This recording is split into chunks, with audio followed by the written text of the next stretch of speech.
The National Weather Service in Milwaukee, Sullivan has issued a severe thunderstorm warning for southern Racine County in southeastern Wisconsin, Kenosha County in southeastern Wisconsin, until 3:45 p.m.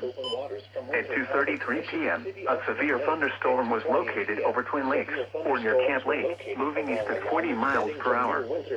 Hazard, 60 miles per hour with gusts and quarter-sized hail. Source, radar indicated.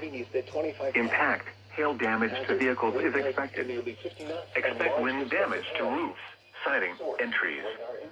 Locations impacted include Kenosha, Racine, Kenosha and Racine, and another one for Pleasant Prairie.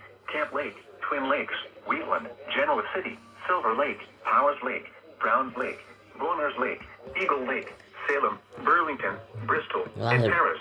A lot of lakes For your protection, in move Wisconsin. to an interior room on the lowest floor of a building.